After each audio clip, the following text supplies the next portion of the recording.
Well, on a night where the Grizzly offense was at its typical best, scoring 15 runs, the Grizzly of the day, presented by Jets Pizza on Sugarloaf Parkway, can go to nobody other than a pitcher. Jeremiah Locklear joining us here as the Grizzly of the day after this 15-9 victory for the Grizzlies over St. Xavier. And Jeremiah, you pretty much got better as the game went along. Let's go over your line. 3 2/3 innings pitched, 1 hit. You gave up no runs. You gave up no walks. You struck out 11, including 7 in a row to end the game. How did you manage to get better as the game went on? So basically what I did was when I felt my front side fly, I was like, I got to stay close as long as possible, get down the mound, throw it right to the mitt, and go dive into the mitt every time. Well, let's go snap into your highlights. There's a lot of them in this game. You started out, you came in the 5th inning. Things were getting a little tumultuous. There were 9 runs on the board. You were called in to really kind of put out the fire of St. Xavier. When you enter in a spot like that, there just been a 2-run homer.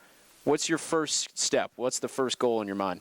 My first step is when I seen the scoreboard, I was like, all right, we got to lock in, get out, and get back in the dugout and let the offense do its work. So basically that's what I did. Went to work, did my job, and let the offense do its job. You started to cruise through in the 6th inning, picked up a pair of strikeouts in the 6th, and then, as I mentioned, those 7 strikeouts in a row. What impressed me, you got that first pitch strike very frequently, but also that second pitch strike as well. Felt like you were up 0-2 on just about everybody you faced the rest of the night. How were you able to do that? So basically what it was, I let my pitching coach make the pitch call. So basically what he called down, I threw it. I was like bumping, I'm going to throw it. I did shake him off a couple of times, but I was like, I'm going to trust my stuff, and I'm going to throw it across the plate. Was this a night where everything was working for you from the start, or did pitches start to develop as you went along? It started to develop. The curveball developed later on and stuff, but I got it to work, and so I did my job with it and everything else.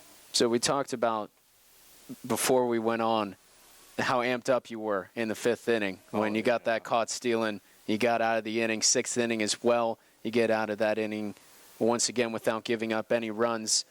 You almost had to tell yourself to calm down in those spots, and then once you went back out for the 7th and the 8th, were able to claim those 6 straight strikeouts. But keeping yourself calm, that's a point of focus for you this year.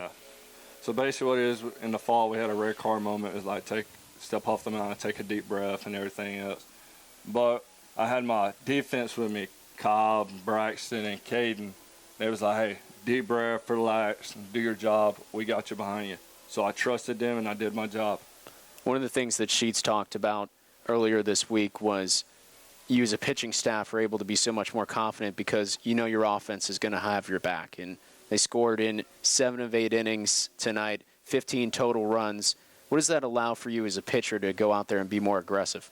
So basically with that, the good offense we have and everything else, we got a good pitching staff as well and everything else. Offense do their job, we're going to do our job. So basically that's how the game's going to end, with a win. 11 strikeouts to your tally. Again, 3 2/3. You pick up the win. Your first as a Grizzly. What does it mean to contribute a win in the column as a Grizzly? Your first ever for GGC. First ever for GGC, but I'm going to be we're us. It's how it's supposed to be, do our job, and do everything else. All right, best part of Grizzly of the day. Jeremiah, get to do some shout-outs, my friend. Shout-outs to my Lord and Savior Jesus Christ. Without him, I wouldn't be nothing. Shout-out to my teammates, my coaching staff, everything else. Shout-out, this man told me to shout him out. Shout-out Top, love you Top, and shout-out my family back at home. Love y'all, miss y'all, but they're the reason I'm still playing this game. Again, the winning pitcher tonight, a huge reason why the Grizzlies are off to a strong start in this series against St. Xavier. Doubleheader tomorrow. This is Jeremiah Locklear, the Grizzly of the day, presented by Jets Pizza on Sugarloaf Parkway. He's got a steak at home. I'm going to dinner. You're going to Jets Pizza on Sugarloaf Parkway. And that will wrap things up. Thanks for joining us tonight. We'll see you tomorrow for the doubleheader on the Grizzly Digital Network.